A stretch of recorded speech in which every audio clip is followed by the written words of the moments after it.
വിനോദസഞ്ചാര മേഖലയ്ക്ക് 325.36 കോടി രൂപ വകയിരുത്തുന്നു. കേരളത്തിൽ ടൂറിസത്തെ മുൻഗണനാ മേഖലയായി മാറ്റാനുള്ള നടപടികൾ സ്വീകരിക്കും. വ്യവസായങ്ങൾക്ക് നൽകുന്ന എല്ലാ ആനുകൂല്യങ്ങളും ടൂറിസം മേഖലയ്ക്കും ലഭ്യമാക്കാൻ ടൂറിസത്തെ വ്യവസായമായി പ്രഖ്യാപിക്കാൻ നടപടികൾ സ്വീകരിക്കും. തോട്ടം മേഖലയിൽ കൂടുതൽ സ്ഥലം ടൂറിസത്തിനായി ഉപയോഗിക്കാവുന്ന രീതിയിൽ ആവശ്യമായ നിയമ ഭേദഗതി കൊണ്ടുവരും. ആലപ്പുഴ ജില്ലയിൽ UPA സർക്കാരിൻ്റെ കാലത്ത് കേന്ദ്ര സഹായത്തോടെ നടപ്പിലാക്കിയ മെഗാ ടൂറിസം സർക്യൂട്ട് പദ്ധതിയിൽ ഉൾപ്പെടുത്തി നിർമ്മിച്ച ടൂറിസം അമ്യൂണിറ്റി സെൻ്ററുകളും ഹൗസ് ബോട്ട് ടെർമിനലുകളും പരിഷ്കരിച്ച് ഉപയോഗപ്പെടുത്തും. ആലപ്പുഴയിൽ ഹൗസ് ബോട്ട് മാലിന്യം ഉൾപ്പെടെ സംസ്കരിക്കുന്നതിന് മാലിന്യ സംസ്കരണ പ്ലാന്റ് നിർമ്മിക്കും.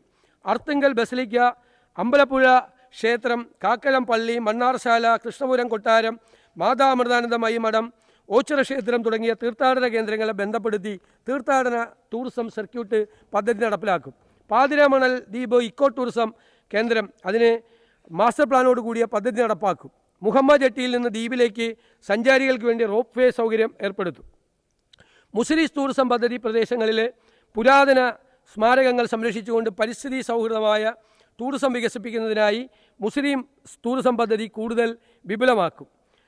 ലൈവ് മ്യൂസിയം, പൈതൃക മ്യൂസിയങ്ങൾ, പരമ്പരാഗത ജലപാതകളിലൂടെ ബോട്ട് യാത്ര എന്നിവ ഈ പദ്ധതിയിൽ ഉൾപ്പെടുത്തും. ഈ പദ്ധതിക്കായി 19 കോടി രൂപ വകയിരുത്തുന്നു. ഫോർട്ട് കൊച്ചി, മൂന്നാർ, കോവളം, ആലപ്പുഴ എന്നിവ ഉൾപ്പെടെയുള്ള വിനോദസഞ്ചാര കേന്ദ്രങ്ങളിൽ ഗ്രീൻ മാർഷൽസ് പദ്ധതി ആരംഭിക്കും. സ്ത്രീകളെ ഉൾപ്പെടെ പരിശീലിപ്പിക്കും. കേരളത്തിലെ വിനോദസഞ്ചാര മേഖലയെ പരിസ്ഥിതി സൗഹൃദവും സുസ്ഥിരവുമായ രീതിയിൽ വികസിപ്പിക്കുന്നതിനായി വിവിധ പദ്ധതികൾ നടപ്പിലാക്കും. ഇക്കോ, ജൈവ വൈവിധ്യ, കണ്ടൽക്കാട് ഫാം, കാർഷിക, ഗ്രാമീണ ജീവിതാനുഭവ വിനോദസഞ്ചാര മേഖലകൾക്ക് കൂടുതൽ പ്രാധാന്യം നൽകും.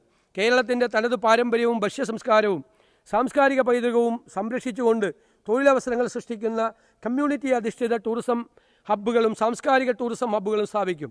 ബ്രാൻഡ് വയനാട് എന്ന ആശയം അവതരിപ്പിക്കും. അഷ്ടമുടി ടൂറിസം പ്രോത്സാഹിപ്പിക്കും.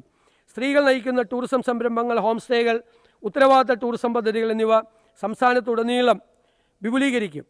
ഡിജിറ്റൽ ടൂറിസം പ്ലാറ്റ്ഫോമുകൾ ഉൾപ്പെടെയുള്ള സ്മാർട്ട് ടൂറിസം ആപ്ലിക്കേഷനുകൾ വികസിപ്പിക്കും.